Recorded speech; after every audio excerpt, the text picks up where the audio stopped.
Hello everybody, so this is the last video associated with chapter 2. So in the previous videos we've illustrated the construction of replicating portfolios in the multi-period binomial model, and we studied its formal implications in terms of option pricing. So for this last video, what we're gonna do is we're gonna show a few modifications that can be applied to the classic binomial model that we've presented to handle specific cases. So the following three cases will be addressed in today's video. The first case is the presence of dividends paid by the underlying asset, which we've not considered up until now in this chapter. The second uh, topic will be American options or other type of exotic options. And finally, we will consider what we call path-dependent options. And we will explain what they are and what follows.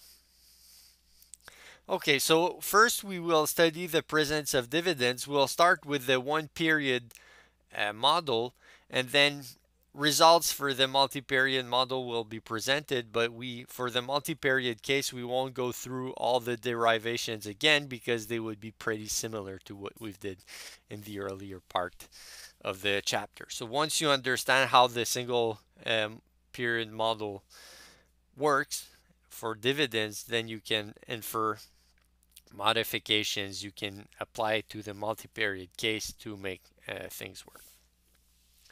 Okay, so we go back again to the one period case where the underlying asset, but where we assume that the underlying asset pays dividend. Okay, so in that market, again, we have two assets that are traded. The first one, B, is a risk-free asset that grows deterministically at the risk-free rate. And ST or S is the second asset, which is random. So for example, S can be the stock, and typically we're gonna write options on this asset. So the modification we're gonna apply is the following. We're gonna assume that the risky asset pays a dividend at time 1, which we denote by D1 here, and the value of that dividend will be S1, the price of the stock at time 1, times the exponential of delta. So here delta is the continuously compounded dividend rate, minus 1. Okay, so we'll justify this formula shortly. Okay, but what's important to notice here is that the dividend is random. So it depends on S1, and S1 is unknown at time 0, so the dividend is random and is proportional to the value of the stock at time 1. So if we apply a Taylor expansion of order 1, then exponential of delta is approximately 1 plus delta if delta is not too large. So in that case, we would have that the dividend paid can be approximated by S1 times delta. So delta here would be could be interpreted as the dividend rate for one period. Okay, so where does this formula for D1 comes from? It comes from the following. So we saw in chapter 1 that if you have continuous dividends at time 0 and you reinvest them continuously in the underlying asset, or in the risky asset which pays the dividend, then at the next period you would have an amount of S1 times the exponential of delta. So here, this is what we assume we have here also. So if we invest in one share of stock at time 0, this cost is 0, but our wealth from doing that at time 1 will be assumed to be S1 exponential of delta. So if we split that wealth between the value of the stock at time 1 and the dividend paid, the value of the stock at time 1 would be S1. So what remains here would be paid as dividend. Okay, so the difference between S1 exponential of delta and S1 is this guy here, S1 exponential of delta minus 1. So this is the dividend part. Okay, so if you invest in one share at time 0, it costs S0 at time 0, but at time 1 you get a share which is worth S1, and you receive a dividend which is S1 exponential of delta minus 1, so that your total wealth at time 1 is S1 exponential of delta. Okay, one quick note. So if you hold an option, what we're going to assume is that the option allows you purchasing or selling the underlying asset for the strike, but we're going to assume that the dividend is paid one infinitesimal time step, uh, well, time amount before the maturity of the derivative. Okay, you can think of 1 second before the derivative matures, then the dividend is paid. Okay, so the payoff of the derivative does not include the dividend. Okay, so for a call option, you would receive maximum between 0 and S1 minus K. And this S1 here, it doesn't include the dividend. You only receive the stock in that case and not the dividend if you hold that option. So again, let's say we have an option or any other derivative in that market, we want to determine its price at time 0. So the idea to do that will be the same than what we've done in this whole chapter. We have to identify a replicating portfolio and then find its value to price the derivative. Okay, so a replicating portfolio is a portfolio here determined by the composition theta B, theta S, which is respectively the number of risk-free and risky asset in the portfolio, such that the time 1 value of the portfolio is equal to the payoff of the derivative with probability 1. Okay, so this ensures here that the portfolio is replicating for our derivative. So here solving this equation means that either if the stock goes up or down, V1 should be equal to C1. Okay, so here if we write, so recall here V1 is theta B1 plus theta S1, and we have two cases, either S1 it's equal to S0U if the stock goes up, or it can be equal to S0D if the stock goes down. Okay, but am I missing something here? Yes, because at time 1, if you hold a share of the stock, you don't only have the stock at time 1, you also have the dividend. So here, there should be a plus D1 here. Okay. So if you hold one share of the stock at time 0, then at time 1, you still hold on that share, but you also receive the dividend. Okay. And this guy here will be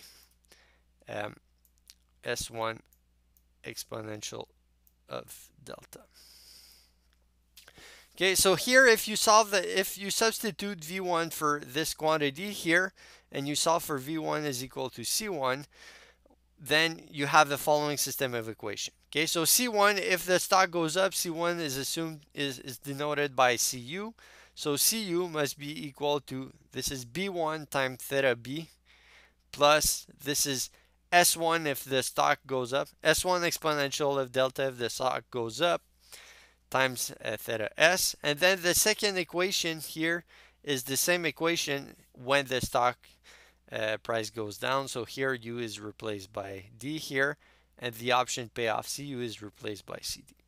So again, you can solve this system of equations through some usual algebraic manipulations, and if you do that, then you get the following formula for the composition of the replicating portfolio. Okay, so the composition of the portfolio is determined by values of C, so the payoff either in the upward state or downward state for the stock, the initial stock price, the dividend rate, and U and D, which are growth or decrease factors for the risky asset.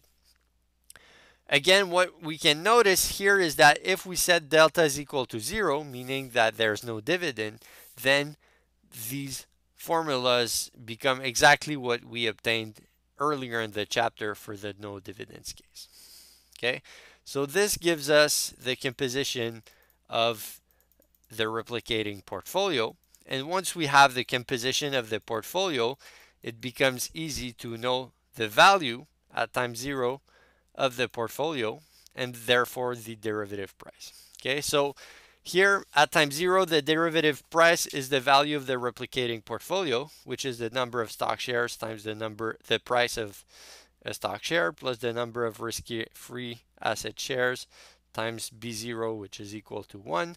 So we can substitute values for theta S and theta B we've obtained in the previous slide, and then doing again some algebra, which I invite you to do at home, so you can pause the video and try to recover these formulas. Then from this we obtain the following formula. The value of the derivative at time 0 is its payoff in the upward state, discounted for one period, times here some constant here which we can call QU, plus the payoff in the downward state divided by the interest accrual factor times another constant here which we can call CD. Okay, so a few things about QD.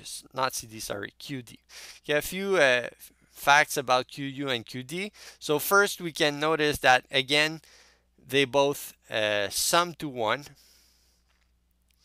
and they must be between 0 and 1. Okay, so these two guys are probabilities, and here to show that they lie between 0 and 1, we need to have the following assumption. Okay, so the no arbitrage assumption in the presence of dividend is slightly changed, so it becomes U, which is greater than exponential of R minus delta, which is here. Okay, so previously in the absence of dividend, this delta here wasn't there in the no arbitrage condition, but in the presence of dividends, we need to make this assumption to preclude arbitrage, and in this case, Q and U, they become bounded between 0 and 1. Okay, so we can see also that these Q's and U's, not only they represent probabilities, if we set delta is equal to 0, we fall back exactly on the same formulas we had for risk-neutral probabilities in absence of dividends. Okay, so here this points out to the result we're going to show next. So again, we're going to see, we see here that the price of a derivative is the discounted payoffs in both states, either the upstate or downstate, times their associated probabilities, not in the true physical measure, but again under some fictitious risk-neutral measure. Okay, so using this formula, we can write the following. The price at time 0 of the derivative is its expected discounted payoff under some probability measure Q, where that probability measure Q assigns the following probabilities. It assigns a probability given by this formula of going up in the tree, or a probability associated with this formula QD of going down in the tree. So again, as we mentioned, setting delta is equal to 0, we obtain what we derived earlier in the chapter. So this is for the single period case. It shows that the same risk, this is the risk neutral valuation formula. It still applies to price derivatives. Now what happens in the multi-period case? Well, again, we can have the same analogous theory where we try to obtain a replicating portfolio to price derivatives. So for dividends, how it works in the multi-period case, we're going to assume that at every time t, for t goes from 1 to capital T, so at every time except time 0, the underlying asset, or the asset S, will pay a dividend, and the value of the dividend paid that time t is equal to st, the current price of the risky asset, times exponential to the dividend rate, exponential t minus 1, exponential delta t, sorry, minus 1. And this delta t, it's the dividend rate for the period between t minus 1 and t, and the dividend is paid just 1 second before time t. Okay, so this generalizes the framework we had for a single period. And then once again, in that case, we can do exactly the same, well, not exactly, but we can demonstrate a theorem that is almost exactly identical to what we had earlier. So it's possible to show that the price of a derivative at time small t is equal to the discount factor for one period times the conditional expectation of the derivative price at the next step.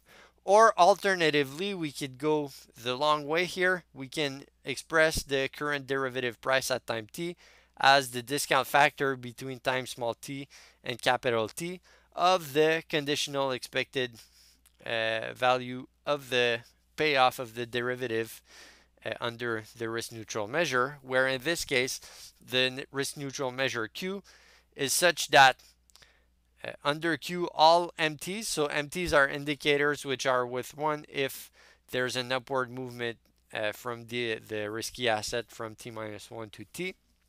So under Q, these MTs are still assumed to be independent, and furthermore, their probabilities, their distribution is characterized by the following. So the probability of an upward movement under the risk neutral measure is given by this formula here. Okay, so exponential of risk-free rate minus the dividend rate minus d divided by u minus d. Okay, so it's exactly the same formula then for the no dividends case, except here there's a minus delta t factor that enters the equation. Okay, so this is how we can price derivatives in presence of dividends for the binomial model. But to show that we had again to rely on determining the value of the replicating portfolio, so we can still do that in the presence of dividends. And here I'm going to give the formulas, but the rationale is exactly the same than what we did earlier. So it's possible to show the following. So if there were k upward movements in the stock between time 0 and time t, then the composition of the replicating portfolio between time t and t plus 1 is the following. So the number of stock shares or risky asset shares is the difference between the option price if there's a downward movement minus the price if there's, an upward movement minus the price if there's a downward movement, divided by the current price of the risky asset times the exponential of the dividend rate times the difference between u minus d. And here this is the same exact formula that we had earlier. Okay, so the only difference in the formula here is that there's the exponential of the dividend rate for the next period that appears. Okay, so again, if we set this delta equal to 0, we fall back on previous formulas we had. Okay, so handling dividends in the multi-period binomial case, it's not very difficult. The formulas change a bit, but the underlying idea of constructing a replicating portfolio and finding its value to price derivatives is exactly the same. Okay, one quick note here. We mentioned earlier that our replicating portfolio had to be self-financing, and we gave a definition of self-financing earlier in the chapter. But in the presence of dividends, we need to adjust a bit the definition of self-financing. Okay, so a portfolio in the presence of dividends is said to be self-financing if, so this is the value of the portfolio right after the rebalancing. Okay, so it's the number of stock shares times the price of a stock share plus number of risk-free asset shares times the price of the risk-free asset shares. So this is the value of the portfolio right after rebalancing, and then this is the value of the portfolio right before rebalancing, which is the number of stock shares we held between t minus 1 and t times the stock price. But here we must add the dividend here, okay? Because if we held theta t shares between t minus 1 and t, then at time t, not only we still hold on these theta shares, but we've received theta dividend payments. Okay, so for that reason, now we must add st plus delta t and plus theta t, so number of shares of the risk-free asset for the previous period times its price at time t. Okay, so in the presence of dividends, there's this new dt which must appear in the formula for self-financing, because if when you rebalance your portfolio, you have to take into account that you've received some dividends in the previous period. Okay, or if theta is negative, then you had to pay some dividend in the previous period to the person to whom you've borrowed the stocks. Okay, and recall that out of convention, so sometimes if you go through proofs, if you see theta 0, this is assumed to be theta 1, and d0, the dividend at time 0, it's assumed to be 0. Okay? All right, so now we've talked about how to handle dividends in the case of binomial tree models. Now we're going to discuss how to handle American options. Okay, so recall that American options are options that you can exercise at any point in time before maturity, whereas European options are options that you can only exercise at the maturity of the option. Okay, so what's the difference? Well, there are a few differences, but one of the differences is that for an American option, the current value of the option is bounded below by its immediate exercise value. Okay, so let's say, the exercise value, for example, for a call or for a put option would be K minus the current underlying asset price.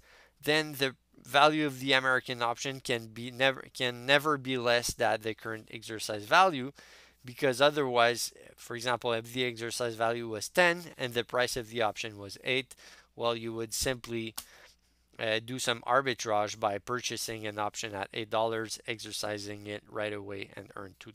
Okay, so the price of an American option, it's always bounded below by the current exercise value. Okay, so here what happens to the valuation formula when we price American options? We have the following relationship.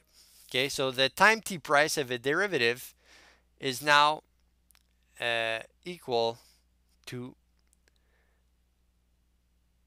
the current exercise value. So here I haven't defined it yet, but psi tau is defined as the option payoff if the option is exercised at time tau.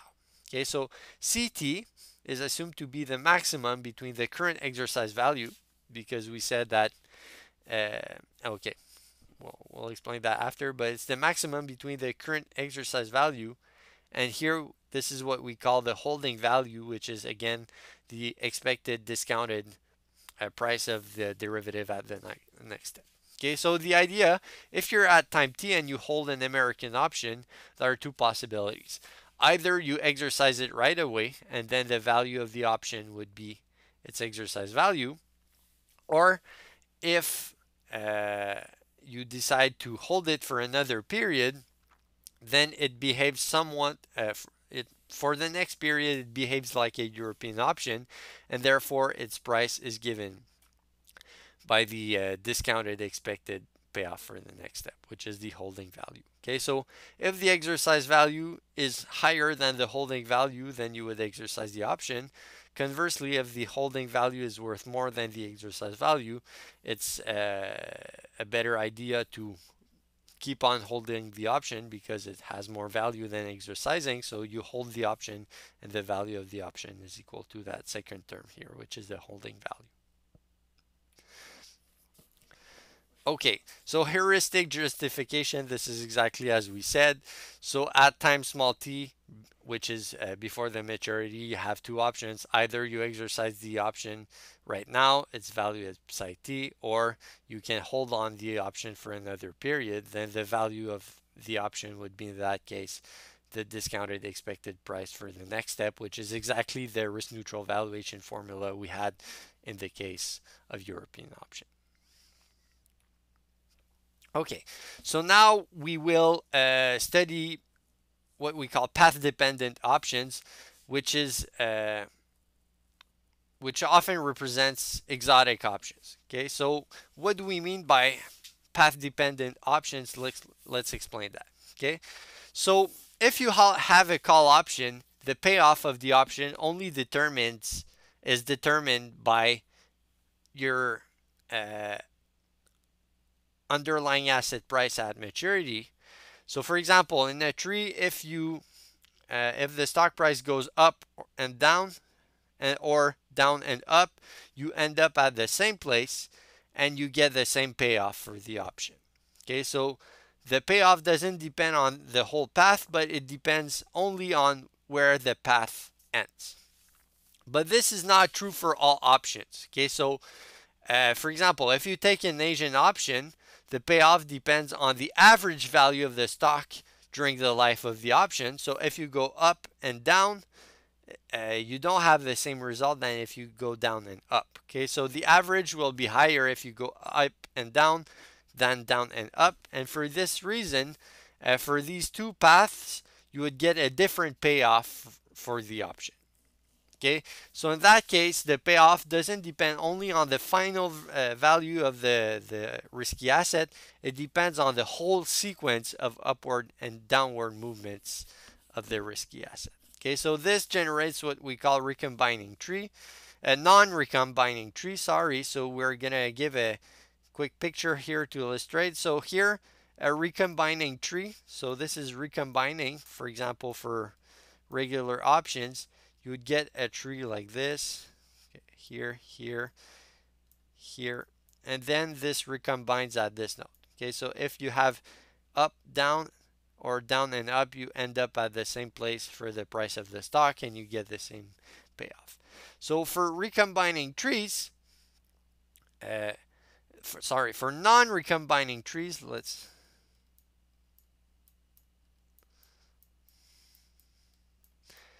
so if you have a up and down movement, the stock will end up at the same place, but your payoff will be different than if you go down and up. So if you want to represent the price of an option, you need to have a tree which looks like this here.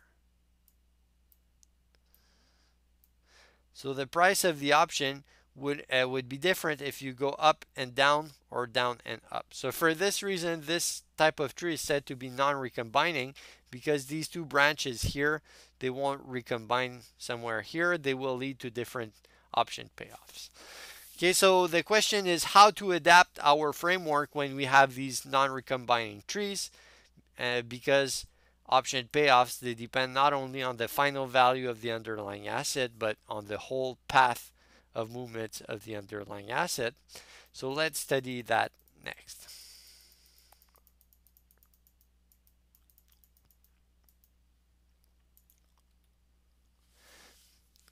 Okay, so the theoretical algorithm which allows us to price options in this context is very similar to what we had earlier. Okay, so we won't do the proof formally. Again, if you want to see a formal proof for that, you can follow the MACF 401 course where formal proofs are provided. But here we're just gonna provide formula as solution and tell you that proofs are very similar to what we did. Okay, so again, even if derivatives price are path dependent, it doesn't matter. We can still construct a replicating portfolio for any possible derivative, and the price of the replicating portfolio will be the price of the derivative.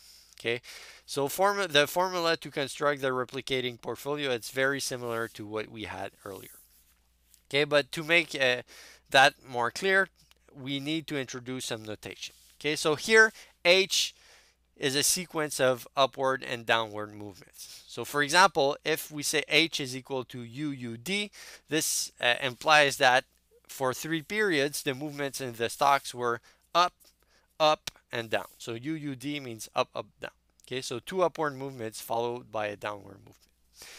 And then we can apply some concatenation to the string sequences, such that, for example, HU represents a sequence of movements H, this should be a capital H here, followed respectively by an upward movement. So HU means you apply the sequence H, so for example, up, up, down, and then after that sequence, you apply another upward movement. Okay, so you can concatenate the sequences together. Then in that case, we still have the following similar conclusion. We have that we can show that a replication portfolio can always be constructed, and furthermore, its value at time t is given as follows. Okay, so for a sequence of movements h of the underlying asset, the time t value of the replicating portfolio will be equal to the payoff if we're at time capital T. Of course, if the portfolio is replicating, its final value must be equal to the payoff. And then we have a recursive formula here, which allows us to obtain values for replicating portfolios at time t if we know them at time t plus 1. Okay, so we can use this formula and go backward through time. So we calculate their values at time t as the payoff. Then from at time capital T, you get their formula at time capital T minus 1 using the previous recursion. Then from capital T minus 1, you get values at time capital T minus 2. And you go back through time here until you reach time 0.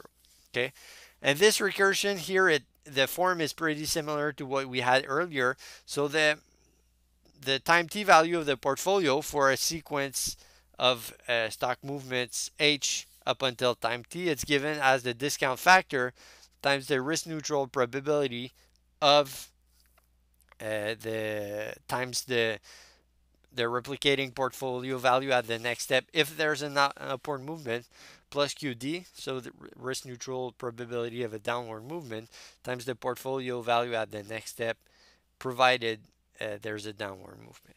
Okay, so we still have this formula analogous to risk neutral valuation, where the replicating portfolio at some point or some node in the tree is the discounted weighted average of the replicating portfolio values if you go up or down, and the weights in that expression are the risk neutral probabilities of going up and down. Okay, similarly, we can calculate the composition of the replicating portfolio at any node of the tree. So if you're currently at node h at time t, so meaning that by time small t there were exactly h upward movements of the stock, then between time t and t plus 1, the number of stock shares is given by this formula, and the number of risk-free asset shares is given by this formula, where here the V's represent the replicating portfolio values, so the price of the derivative at the various nodes. So here, if you're at H, HU means that there was an upward movement between T and T plus 1, and HD means that there was a downward movement between T and T plus 1. Okay, and the rest of the formula is exactly identical than what we had earlier. Okay, so you can practice this in the exercises. There's at least one exercise where you have to price some exotic derivative whose payoff is path dependent. So you can practice applying this framework within that exercise.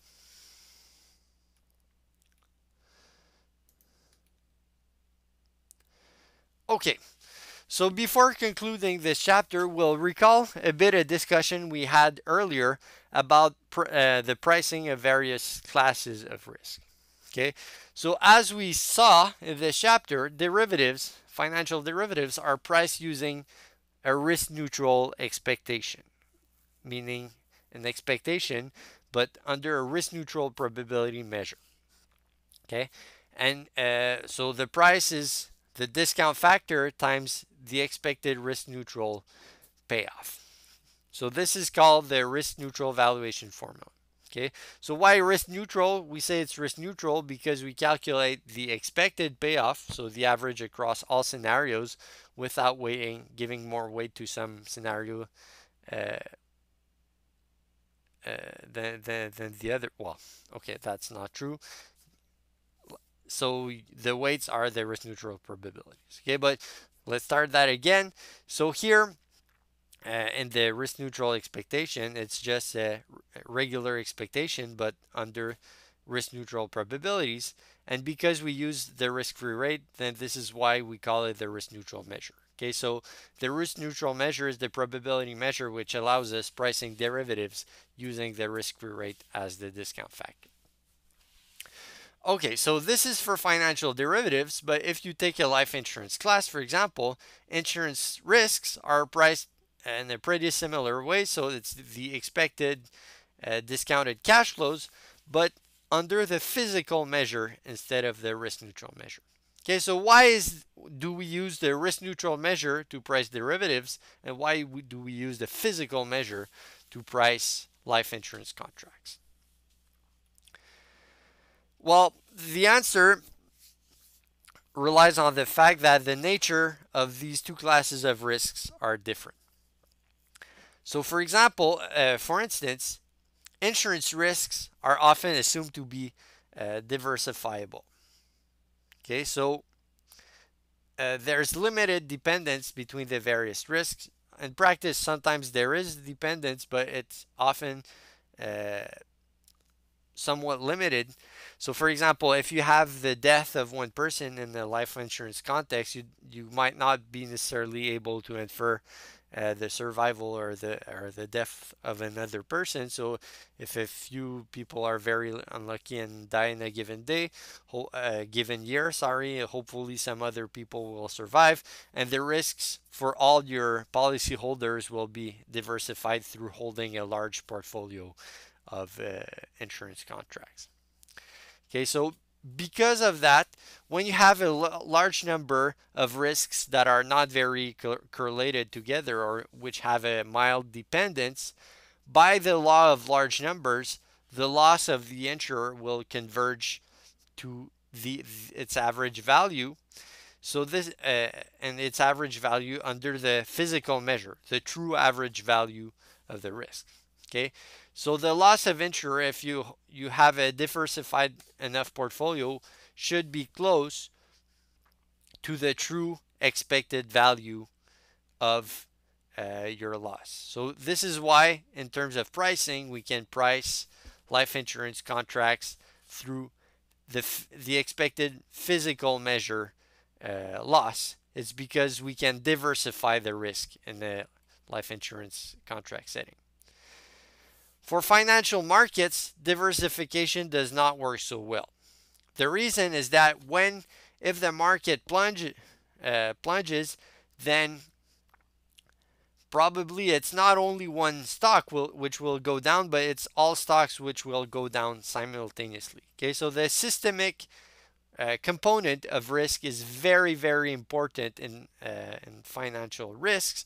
So for that reason, the use of diversification is not as useful as in insurance context. I don't want to say that there's no diversification. Of course, if you invest in a portfolio, you should diversify your risk, but not all risk is diversifiable. There's a very important systemic component that cannot be diversified. Okay, so you cannot use the law of large numbers in that case to infer that the loss of a bank, for example, will converge to its expectation, because the risks are very strongly related together. Okay, so for example, the usual IID assumption that you can use in the law of large number, it doesn't hold for financial risk. Okay, so for financial risk, you cannot really use the law of large number to predict losses. So what can you do instead? Well, For financial products, what we saw is we can use the absence of arbitrage paradigm instead of the diversification paradigm. Okay, so in the absence of arbitrage paradigm, uh, we ensure that financial products or instruments are priced consistently between themselves so as not to allow for arbitrage. Okay, so we use the absence of arbitrage to price instruments relatively to one another to ensure that one is not worth much more than the other if they provide similar payoffs. So the pricing of instruments is not in absolute terms for financial risk, but it's in relative terms. And we saw that pricing these in relative terms using what we call replicating portfolios, this led to the construction of risk neutral measures Q to price derivatives. Okay, so there again, the risk neutral measure Q, it's not a true measure in the sense that it has no physical interpretation. It's just an artifact that we define to make calculations convenient. Okay, but the underlying idea of pricing financial risks is not the idea of diversified risk, which where the portfolio should converge to its average. It's rather an idea that derivatives should or financial instruments should be priced consistently relative to one another to avoid arbitrage opportunities. Okay, so the reference for this chapter was the Bjork book. If you ever you're interested in about learning some more, you can have a look at this book, but this is not mandatory. It's only if you want to know more. So thank you. This completes the material for chapter 2. So I'll see you to start chapter 3 shortly.